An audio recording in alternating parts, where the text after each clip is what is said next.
All right, family. Thank you for tuning in to WDRB Media, the voice of the community. I am your host, Ken Gordon. Welcome to the Commitment Show, the show that provides hope, healing, and help for relationships. We are building stronger and healthier relationships, one conversation at a time. Here's my disclaimer. Opinions expressed by the host are not the opinions of the radio station, its owners, affiliates, or advertisers. Opinions expressed by my esteemed guest is not necessarily the opinion of the host, radio station, owners, affiliates, or any advertisers of the radio station or Commitments Radio. Because we have a special guest here, we have Mr. James McQuilla, who is the current president of the Orangeburg County Chamber of Commerce, but who is also a candidate for mayor for the September the 9th mayoral election. I'm going to dispatch with the sponsors for this day and just jump right into talking to my return guest, Mr. James McQuilla. James, how are you doing this week? I'm doing well. Great, Excited. great. Again, Mr. McQuilla has a very long and very distinguished resume. So much that he's done, not only in Orangeburg, but in the state of South Carolina, in the United States, and even globally. You can track that, and you can go learn more about the accomplishments of this visionary leader. But James, we talked in our last show last week. We talked about some of your platform. We talked about new, what it is. I'm going to ask you to remind us again of what does the new in your campaign stand for. So, New Orangeburg, the new stands for new leadership, Hmm. economic development, Okay. and working together. Okay. Got it. New leadership, economic development, and working together. And let me just say, as a little plug here, sometimes you need something new. Sometimes you have the same people who have been doing it, the same way, and they just, no fault of their own, but they just don't have the ability to see new ways and new angles and new approaches to things. Sometimes you need that breath of fresh air to come in and shake things up. And oftentimes you need someone that's not part of that system already. And that's what Mr. McQuilla offers. So I want to talk to you for a moment about community engagement and governance. When we look at your administration as the mayor of Orangeburg, South Carolina, how will you ensure transparency and accountability in that administration? Well, I'm glad you asked that because I've participated in several of the current city council meetings, Hmm. right? Hmm. One of the things I want to be able to do is open it up Hmm. even more Hmm. so that the community finds that this is the place that they want to be, that they want to announce Hmm. what's going on with their businesses, but also be able to question Hmm. those who sit and represent them. Yeah. And right now, that ability isn't there. They're given an opportunity to speak on a matter for Hmm. about 3 minutes or Hmm. 2 minutes, but then there's no real resolution. Yeah. The other part of it is this: I think we need to have more committees from the community Mm. that work with city council. Yeah.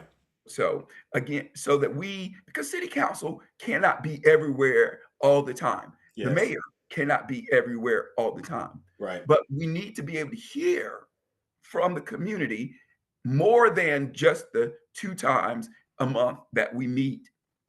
Yeah, yeah, and that is so important, James. I know you and I have had conversations before, and you've kind of shared with me, I guess some of your I will call them frustrations. As someone running for office, you're not allowed to use that word. Your challenges or whatever. But I Opportunities.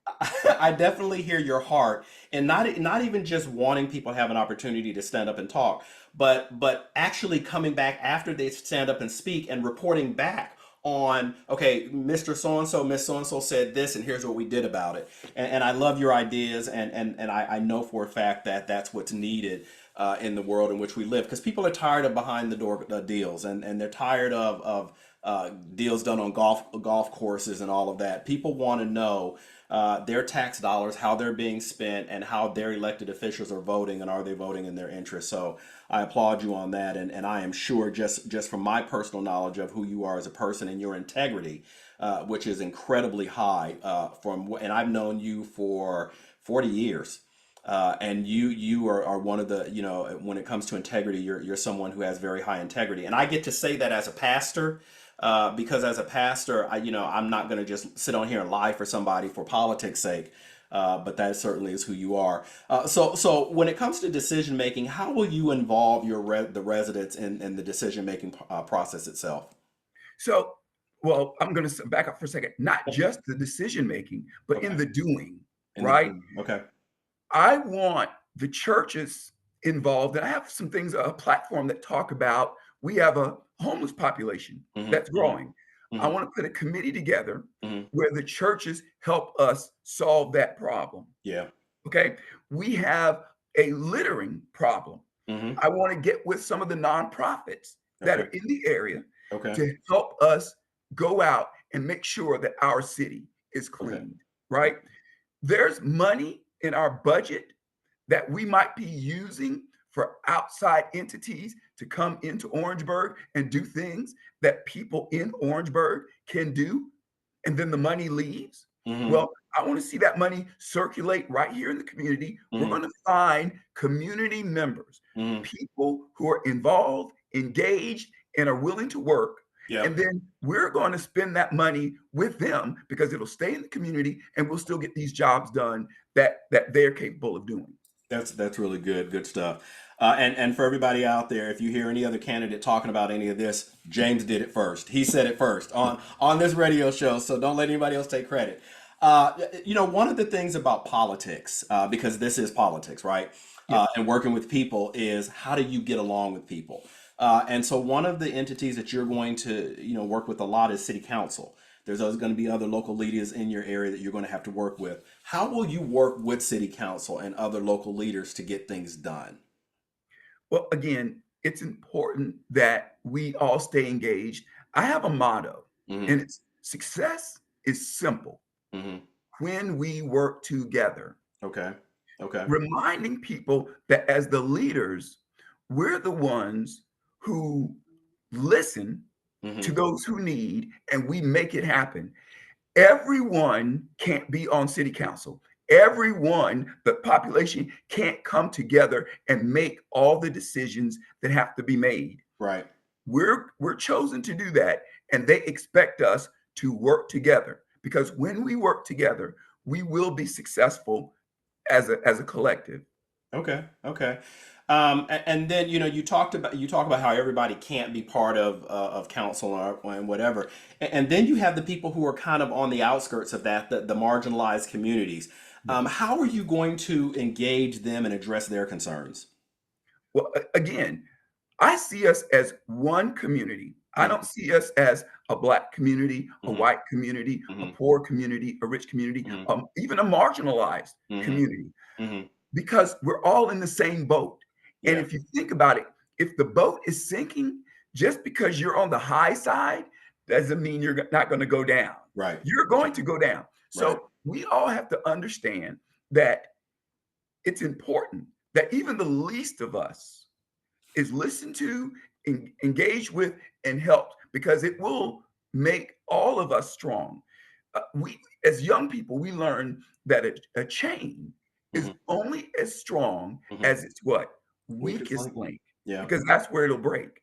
Yeah. And so, again, I feel that working with everybody has always been a strength of mine. Hmm. And once they see that you're listening and that you're doing what they ask, then they're also going to find that their ideas work within societal norms, and that's going to benefit them more than trying to work outside of it.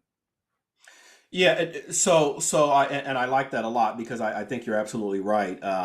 I like what you said that you're all in the same boat. Everybody there it's all Orangeburg, Yeah. and it doesn't matter whether it's the affluent side of Orangeburg or the red light district or whatever, if there's even one there.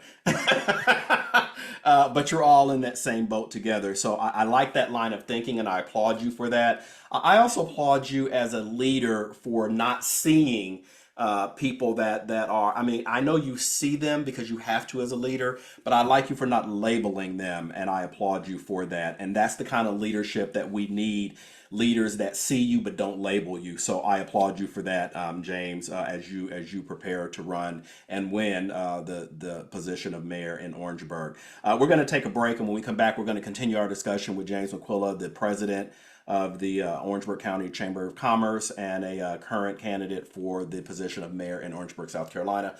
This is WDRB Media Commitments Radio. We'll be right back after this.